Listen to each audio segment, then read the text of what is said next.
Hoy nuestro país está viviendo una transformación importante, no solamente en el aparato productivo, sino también en la manera en cómo nos estamos relacionando nosotros como ciudadanos, en cómo estamos interpretando, pero también viviendo los procesos que está viviendo nuestro país. Y fundamentalmente eso lo vemos reflejado muchas veces en este hartazgo, malestar o una percepción distinta a la que tienen las personas que participan en la toma de decisiones públicas con respecto a la calidad de nuestros diputados, de nuestros senadores, de nuestros gobernantes, al impacto real y verdadero que deben tener las políticas públicas.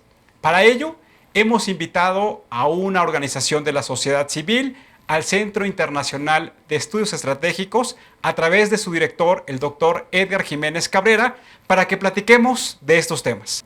Pues para iniciar esta conversación, me gustaría preguntarte, ¿qué es para ti un buen ciudadano?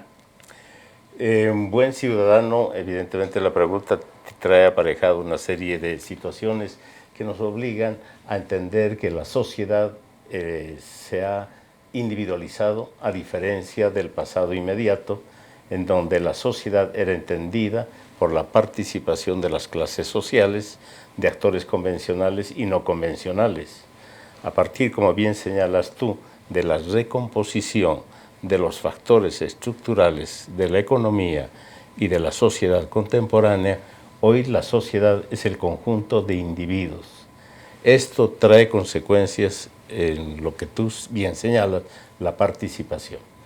Por lo tanto, la participación está definido, si me permites plantearlo así, por aquel individuo dotado de personalidad, de derechos políticos y jurídicos que le permite al mismo tiempo tener una presencia en el quehacer económico, político y social de nuestras sociedades, que le permita ser partícipe, además de un compromiso con el quehacer de la sociedad y de la vida cotidiana en nuestros días. Hoy pareciera ser que los ciudadanos están confundidos muchas veces o se sienten ensimismados de que no tienen la capacidad de identificar cuál es el futuro cercano que les aqueja y fundamentalmente cuáles son las tendencias en las cuales ellos tienen que participar. ¿Cómo podríamos visualizar hoy a los ciudadanos en México? Los pilares de la sociedad contemporánea son la economía, el mercado, el consumo, la competitividad, la productividad y la inversión extranjera.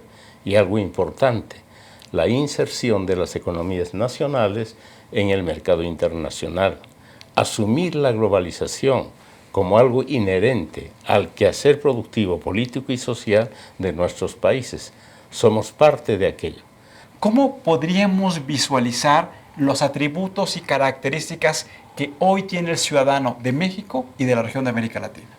En el pasado, la representatividad se expresaba, se institucionalizaba en partidos políticos, de centro, de derecha o de izquierda, para decir de manera simple, incluso en organizaciones de carácter sindical.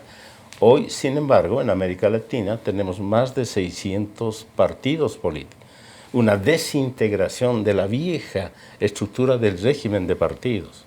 Es realmente impresionante, en muchos países 23, 30, 35 partidos por país.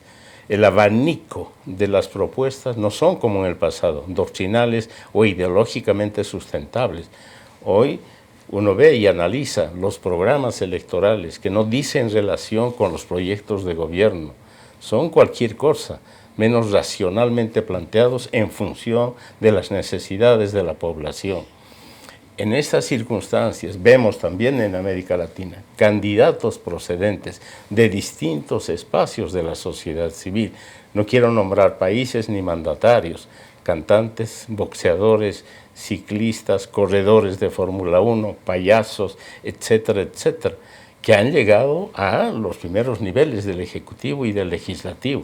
Es un abanico realmente impresionante que tenemos en América Latina. Y en estas circunstancias, sí, el individuo se encuentra enfrentado a un conjunto de situaciones que bien vale la pena mencionar. El ascenso de la clase media. Hoy por hoy América Latina, el 30% de su población es de clase media. Para el 2025 tendremos el 42% de la población de clase media. Hoy son 600 millones, para el 2025 probablemente cerca de 700 millones. Y esta clase media irrumpe, emerge, portadora de necesidades y expectativas diferentes en términos de vida, acceso a la tecnología, vivienda, salud, educación. Y las sociedades, muchas de ellas lamentablemente no están preparadas institucionalmente, porque las reformas de nueva generación prosiguen su marcha. 15 países en América Latina tienen reformas hoy de nueva generación, con la idea de pensar o repensar la manera de visualizar la realidad y de repensar la manera de hacer política en México. 6 de cada 10 son informales, pero el problema no solo es eso. De los 6 informales, 4 no han terminado educación básica. ¿Y cuántos son estos? Son 180 millones en América Latina, con una productividad muy lejana, digamos, del empleo formal, 70% inferior. Entonces es muy difícil imaginar países que carecen de las condiciones que les permitan ser productivos a nivel interno y competitivos a nivel externo con una fuerza laboral de esa situación. ¿Cómo podemos hacer que los diputados, que los senadores, que los congresos locales realmente contribuyan al desarrollo de la sociedad, contribuyan a garantizar este piso básico de servicios como son salud, vivienda, pensión, educación? Es muy importante modernizar a la par de las reformas las instituciones que permitan una modernidad o una posmodernidad diferente a la del pasado inmediato. Otro aspecto importante a nivel político o del Estado de Derecho o del régimen jurídico. En América Latina se modernizaron los procesos electorales. Es el caso del IFE en México, el INE hoy, ¿no? Con variantes realmente importantes.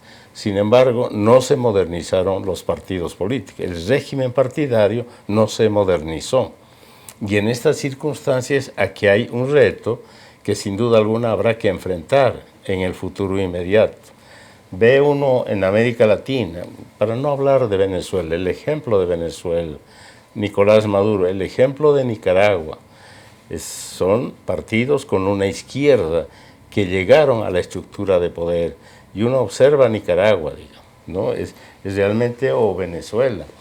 Estamos observando también la situación de Argentina, llega Macri en reemplazo de Cristina Kirchner. Y lo mismo, el deterioro creciente de la izquierda latinoamericana, pero también de la derecha.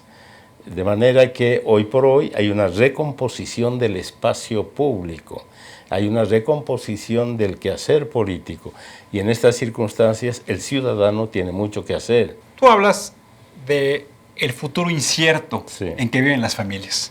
Y eso en términos prácticos significa que el padre de familia, que su hijo que está egresando de la universidad, uno tiene claridad si se va a dedicar laboralmente a lo que estudió. Hoy tenemos el jefe de familia que su hijo no pudo ingresar a la universidad pública y desafortunadamente al padre únicamente le alcanza para que estudie en un centro de educación superior que no sabemos cuál es realmente la calidad de los contenidos y de los profesores en las que va a participar. Y eso entonces lo que conlleva es que la insatisfacción no solamente es de las nuevas generaciones, sino es la generación de estos padres de familia que están viendo que el sistema de movilidad social que caracterizó a México durante muchos años ya quedó trunco. Y eso entonces lo que conlleva es a un desánimo y a una desesperanza importante de las familias. ¿Cómo podemos lograr volver a darle un ánimo positivo, una visión y certidumbre de futuro a las familias que acabo yo de relatar que están en esa situación? Es que hay varios elementos y tú señalas, Tulio, y está implícito en tu exposición. Hay un problema de desconfianza en las sociedades contemporáneas, desconfianza en las instituciones, en las autoridades. En general, la desconfianza hoy se expresa en distintos comportamientos de la vida cotidiana. 2 ejemplos. Estudios realizados señalan de que 7 de cada 10 vecinos desconfían del vecino. Es realmente impresionante. Y algo más, 6 de cada 10 parejas desconfían de su pareja. Entonces, ¿cómo imaginar una estructura familiar como célula de la sociedad, que permitía y garantizaba la unidad y la cohesión nacional cuando la familia también está desestructurada por ese problema. Hoy nadie se casa para siempre y de por vida, hoy no. La familia es otro tipo de relación diferente a la del pasado. Esto hace que también debamos nosotros preocuparnos por algo que está presente, la tolerancia, la semejanza. Ambos conceptos, sin duda alguna importantes, están reemplazando paulatinamente a la igualdad. Somos semejantes, mas no somos iguales. Y esto evidentemente hace que la sociedad se polarice. No te olvides, Tulio, que América Latina es la región más desigual del mundo. Hay una sociedad, y uno observa en muchos países de la región, hay una polarización increíble.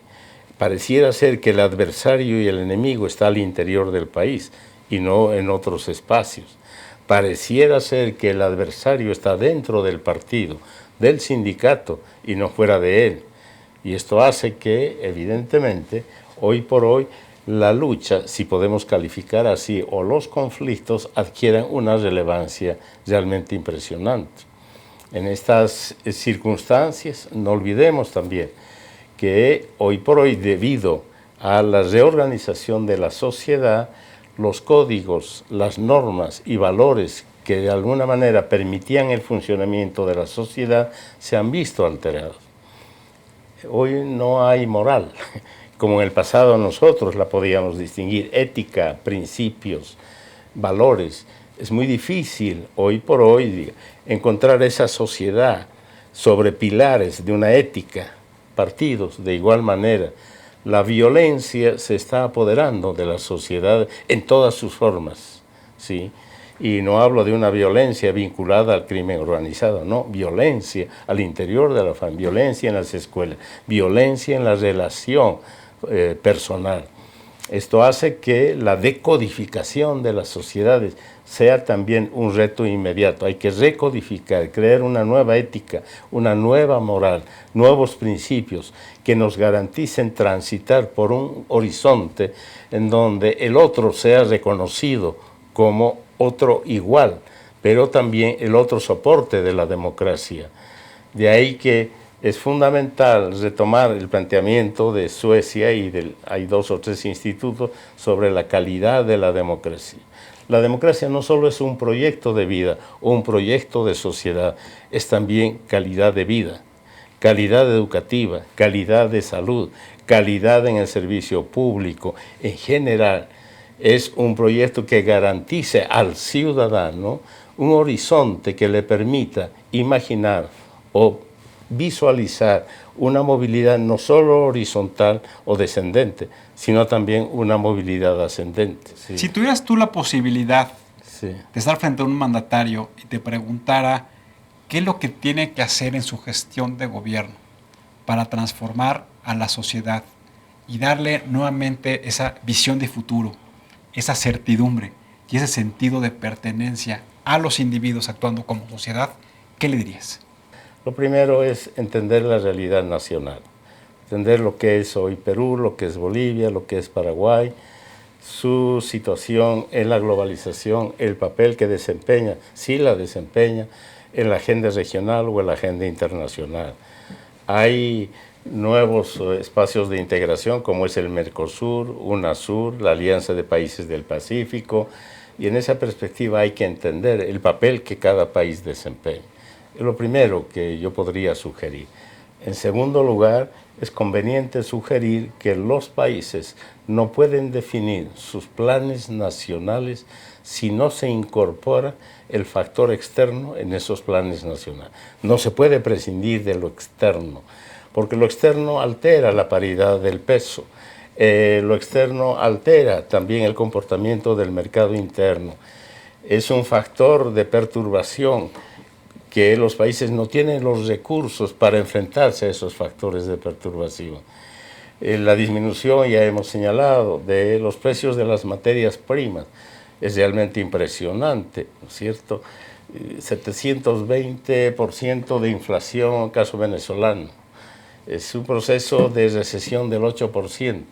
Brasil 4%, Ecuador 4.5%. Entonces son factores externos que van más allá de la voluntad política nacional. De manera tal que otra sugerencia que me permitiría plantear para esos países es elaborar planes muy realistas y pragmáticos. Eder, te agradezco mucho Tulio, una vez más, tu gracias participación. por la invitación. Te agradezco Gracias, mucho sí. el valor que siempre le has dado a tu participación en todos los foros, el valor que le has dado siempre al educar a muchísimas generaciones de nuestro país y sobre todo el valor de la honestidad y la congruencia que siempre te ha caracterizado. Muchas gracias, Tulio. Muchísimas gracias, y al auditorio y al público que sin duda alguna está observando y siguiendo esta entrevista. Muchas gracias, Tulio. Muy Pues amable. nos quedamos con esta idea de que hoy los ciudadanos están actuando como individuos y que hoy tenemos la responsabilidad de pensar en cómo nos vamos a transformar como sociedad, en cómo tenemos que construir todos juntos una visión real, pragmática de futuro, cómo tenemos que aterrizar y exigir los ciudadanos las 3 o 4 demandas que permitan transformar nuestra vida cotidiana. Les agradecemos que nos hayan acompañado el día de hoy y recuerden, ante todo, seamos buenos ciudadanos. Hasta la próxima.